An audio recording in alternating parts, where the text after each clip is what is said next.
Good morning दोस्तों, मैं doctor PK Kesari, senior urologist, Apex hospital BLW Varanasi.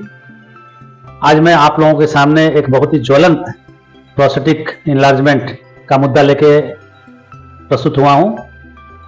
Prostate gland सिर्फ पुरुषों में होता है और अमूमन ये 50 वर्ष के उम्र के बाद ही बढ़ता है। तो दो तरह का इनलार्जमेंट हो सकता है प्रोस्टेट ग्लैंड में, एक तो नॉन कैंसरस, दूसरा कैंसरस। अगर नॉन कैंसरस इनलार्जमेंट है प्रोस्टेट का, तो क्या क्या प्रारंभिक लक्षण हो सकते हैं ये जानना जरूरी है। पेशाब की धार में कमी आ सकता है, पेशाब का बार बार लगना, पेशाब करने में जलन या दर्द हो सकता है, पेशाब एकाएक रुक सकता है जिसको एक्यूट रिटेंशन ऑफ यूरिन कहते हैं, पेशाब में कभी कभी खून भी आ सकता है और पेशाब करने में जोर लगाना पड़ सकता है, और रात में खास करके बार बार नींद खुल सकता है पेशाब करने के लिए, यहां तक कि आपकी नींद को ये डिस्टर्ब कर सकता है। सवाल उठता है कि प्रोस्टेट ग्लैंड क्यों बढ़ता है, इसका जांच क्या है, इसका लक्षण तो मैंने अभी बता ही दिया, इसका इलाज क्या है, और सबसे इंपॉर्टेंट बात यह है कि ये कैंसरस है या नॉन कैंसरस है। तो चलिए हम लोग हाईलाइट आज करते हैं कैंसर ऑफ द प्रोस्टेट। ये पुरुषों में पाया जाने वाला बहुत ही कॉमन कैंसर है। हालांकि ये बहुत स्लो प्रोग्रेसिंग होता है, उतना तेज गति से ये नहीं फैलता है, मगर अगर हम इसको जल्दी और प्रारंभिक अवस्था में इसका डायग्नोसिस कर लें तो ये इसके रिजल्ट बहुत अच्छे हो सकते हैं।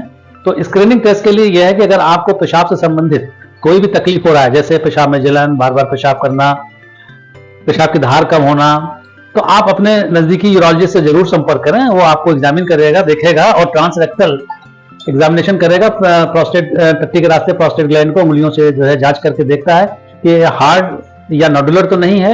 इसके बाद अल्ट्रासाउंड कराते हैं और सीरम पीएसए बहुत ही बेसिक खून का जांच है। पीएसए का मतलब होता है प्रोस्टेट स्पेसिफिक एंटीजन। अगर प्रोस्टेट ग्लैंड में कैंसर की संभावना है तो पीएसए नॉर्मल लेवल से बढ़ा हुआ मिलेगा। नॉर्मली ये 4 नैनोग्राम पर एमएल के स्तर तक होता है। अगर इससे बढ़ा हुआ है तो कैंसर के अलावा यूरिन ट्रैक्ट इन्फेक्शन भी हो सकता है। तो हम लोग एंटीबायोटिक इलाज जो है 10 दिन देके इसको फिर रिपीट करते हैं। अगर ये कम हो जाता है या नॉर्मल आ जाता है तो कैंसर की संभावना नहीं होती है, मगर इसके बावजूद अगर ये बढ़ा रहता है तो कैंसर की संभावना बनी रहती है।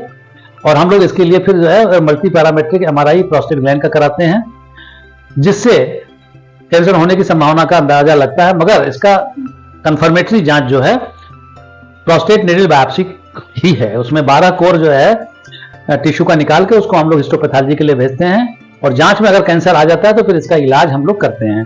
अगर अर्ली स्टेज है, लोकलाइज्ड है, तो हम लोग रेडिकल प्रोस्टेक्टमी करते हैं।